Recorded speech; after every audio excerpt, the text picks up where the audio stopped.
강효욱의 클래식 스캔들.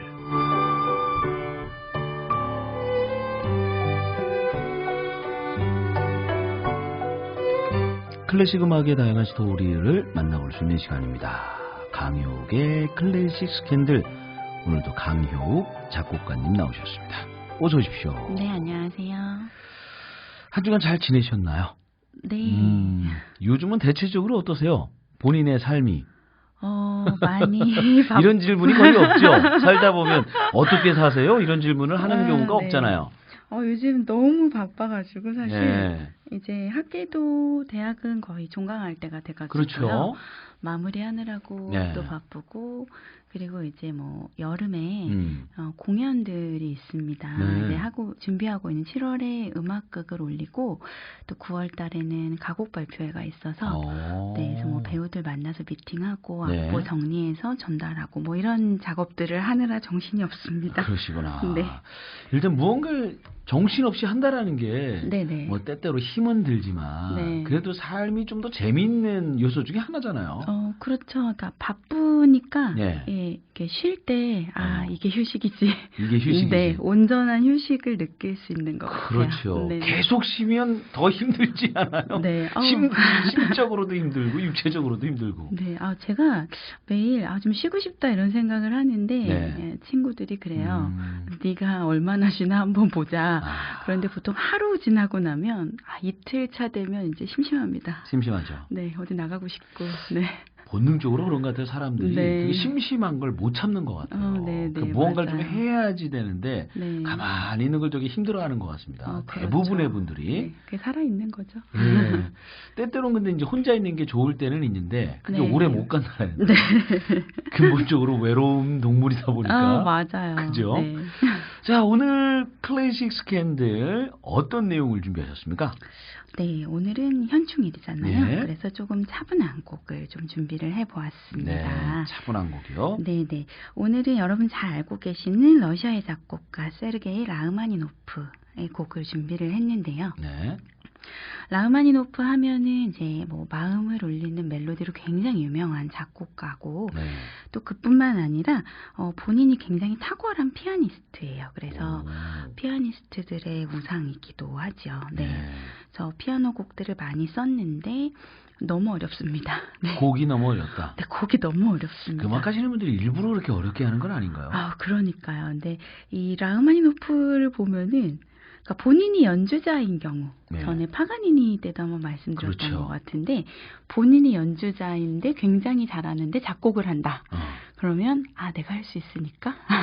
내가 할 수도 있는데 네네. 본인이 직접 연주까지 하니까 네네. 오히려 욕심을 더 내는 것이 아닌가. 맞아요, 그런 생각도 맞아요. 좀 들어요. 네. 근데 사실 또 그런 게 그래서 네. 좋은 곡들이 남겨지는 것 같기도 해요. 네. 좀 더 고민을 하니까. 네네. 그래서 연주를 할 수 없는 상태에서 작곡을 하는 것보다 네. 그 연주의 그 세세한 기교들 이런 것들을 알고 작곡을 하게 되면 아무래도 조금 더 디테일한 것들이 나오게 되겠죠. 네. 신체적으로 상당히 컸다면서요. 엄청나게 컸고요. 네. 일단 키가 198cm. 엄청나게 크네요. 엄청나게 컸고, 네. 그리고 손가락 길이만 30cm였다고 합니다. 와. 네. 그래서 라흐마니노프 곡은 이제 웬만한 연주자들이 그냥 하기 되게 힘든 그런 것들로 유명한데, 네. 이 라흐마니노프의 곡을 또 저희 작년에 한국인 18세 소년인 임윤찬 피아니스트가 라흐마니노프의 곡을 쳐서 콩쿠르에 또 우승을 한 그런 경험도 있습니다. 자, 라흐마니노프 조금 스토리를 한번 과거부터 한번 이야기를 해볼까요? 네. 라흐마니노프는 그 아버지가 퇴역 군인이었다고 해요. 그런데 이제 제 전역을 한다고 하죠. 네, 군 전역. 네, 퇴역하시고 나서 이제 좀 방탕한 생활을 아마 보내셨던 모양이에요. 네. 덕분에 굉장히 불우한 어린 시절을 보냅니다.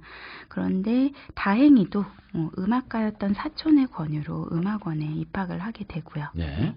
그렇지만 태생이 이제 타고나기를 조용하고 굉장히 내성적이었던 그런 성격이었다고 해요. 네. 그래서 이제 자기가 작곡을 하는 거에 대해서 외부의 평가에 굉장히 민감하게 반응을 하고 영향을 좀 받았다고 하는데요. 24살 때 피아노 협주곡 1번을 작곡을 합니다. 그런데 혹평을 받죠. 아, 또 이런 친구들이 네. 또 혹평을 받으면 네. 스스로 무언가를 극복하는 게 되게 오래 걸리지 않나요? 그렇죠. 아무래도 소심하고 좀 조용하고 내성적이다 보니까 네. 이제 밖으로 표출되지 못하는 그런 부분들이 있죠. 그래서 한 3년 정도 우울증을 앓았다고 해요. 네. 아하. 그런데 이제 여기서 이제 정신과 치료를 받으러 갑니다. 네. 네. 이때 니콜라이 달이라는 의사가 라흐마니노프를 치료하게 되는데요. 이 의사가 자기암시 기법이라는 치료를 하게 돼요. 네. 그래서 매일같이 라흐마니노프를 만나서 최면을 건 후에 당신은 잘할 거예요. 당신은 곧 위대한 협주곡을 만들고 큰 네. 성공을 거둘 거예요. 라고 네. 매일매일 이야기를 해줍니다. 네. 좋은 이야기를 계속 해준 거네요. 그렇죠. 긍정적인 마인드, 그 요소를 상당히 많이 심었다라는 건데. 네네. 그래서 자기 암시를 하게 해주고, 네. 이 치료가 효과가 있었는지, 이후에 이제 그 라흐마니노프의 역작, 라흐마니노프를 유명하게 만들어준 네. 바로 그 피아노 협주곡 2번을 작곡을 하게 됩니다. 네. 그리고 성공을 하고 네. 이 곡을 라흐마니노프가 그 니콜라이 달, 그 의사 선생님에게 헌정을 합니다. 아, 감사하다. 네네. 이러면서 헌정을 했군요. 자, 그러면 첫 번째 곡은 어떤 곡이에요? 첫 번째 곡은요. 첫 번째 곡은 조금 가벼운 곡부터 시작을 하려고 하는데요. 네. 라흐마니노프의 보칼리제라는 곡입니다. 여러분들 들으시면 아실 것 같고 또 제목을 보칼리제로 알고 계시는 분도 많은데요. 사실 보칼리제는 모음으로 구성된 성악 연습곡을 통틀어서 지칭하는 말이에요. 네. 그런데 이제 라흐마니노프가 13곡의 가곡을 써놨었는데 거기에 덧붙여서 이렇게 허밍, 그러니까 모음으로 된 곡을 한 곡 작곡하게 됩니다. 그런데 네. 이 곡이 엄청난 히트를 또 치죠. 그래서 가사 없는 성악곡이어서 지금도 좀 다양한 기악 버전으로 편곡돼서 많이 사용이 되고요. 라흐마니노프 자체도 이 곡을 또 오케스트라로 편곡해서 네. 또 쓰기도 했다고 합니다. 오늘은 바이올린 버전으로 들려드릴게요. 네. 라흐마니노프의 보칼리제.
것 같습니다.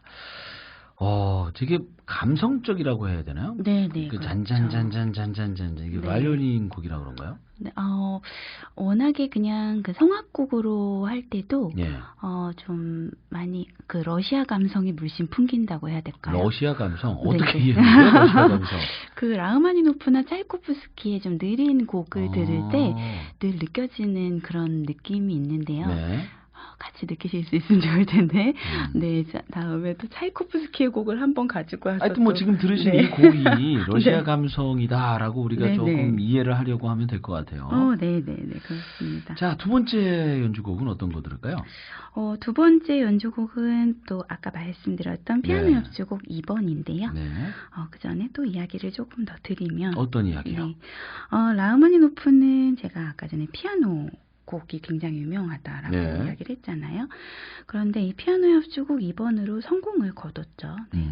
그 이후에 이제 어떻게 됐냐면 피아노 협주곡 3번을 작곡을 하게 됩니다. 네. 그런데 이게 성공 후에 부담이었는지 아니면 자신감이 충만해서였는지 이 피아노 협주곡 3번에다가 본인이 할 수 있는 모든 기교를 다 몽땅 모아서 넣습니다. 네. 그리고는 이제 자신의 절친이었던 피아니스트 요제프 호프만에게 이 곡을 헌정을 해요. 네. 그런데 호프만이 사양을 합니다. 네. 난한데. 본인은 칠 수 없는 곡이었기 때문에 그 정도였어요. 네, 사양을 했고요. 이 곡이 굉장히 어렵기로 악명 높은 곡입니다. 네. 그래서 뭐 피아니스트의 무덤이다, 뭐 이렇게도 불리우는데, 네. 이 곡으로 아까 말씀드렸던 이뮤찬이 콩쿨 결선곡으로 해서 이것들을 하죠. 그런데 네. 실제로 지금 라흐마니노프의 곡은 굉장히 제가 이제 손가락이 길어서 뭐 쳤다고 하잖아요. 네. 리스트도 손가락이 꽤 긴 편이었는데 네. 라흐마니노프는 좀 일반인이 정말 소화하기 너무 어렵지 않나라는 이야기를 많이 해요. 그런데 실제로 파가니니나 라흐마니노프 같은 경우에는 손가락이 길어지는 병에 걸렸었다고 합니다. 그래서 그런 병이 있어요? 네, 그래서 점점점 손가락이 길어져서, 네, 그래서 일반인이 할 수 없는 곡들을 소화한 거다라고 이야기를 하고요. 그 얘기를 듣고 나니 라흐마니노프 곡이나 파가니니 곡이나 그래서 힘들겠구나. 일반 우리 같이 그냥 손가락을 가지고는 연주가 힘들었겠구나. 뭐 이런 생각들을 했던 것 같아요. 근데 확실히 피아노 칠 때는 손가락이 긴 게 유리한 거잖아요. 그렇죠. 네. 실제로 저희가 모르겠어요. 제가 이제 예고 다니던 시절에 손가락 찢는 수술이 있다더라. 그래서 손가락 사이사이를 뭐 하는 뭐 진짜인지는 모르겠어요. 근데 뭐 그런 이야기들을 했었고 저희도 이제 학교 다닐 때 이제 책상에다가 손가락을 이렇게 벌려서 자꾸 손가락 사이사이를 좀 넓어지게 하는 그런 운동들을 그런 운동들을 기타 치는 사람들도 왜 기타 네크에다가 손가락을 밀어서 자꾸 늘어뜨리기도 하고 왜냐하면 또 코드를 잡으려면 손가락이 벌어져야 되잖아요. 그렇죠. 그런 연습들을 많이 했다고 하더라고요. 네. 뭐 피아노도 마찬가지겠지만 아무래도 길면 그렇겠죠. 그래서 저희도 학생들 보면 손가락 길쭉길쭉한 학생들 보면 참 피아노 치기 좋은 손가락이다 이러거든요. 네. 참 악조건이네요. 제 손가락은. 엄청난 악조건을 갖고 저도 있네요. 그렇습니다.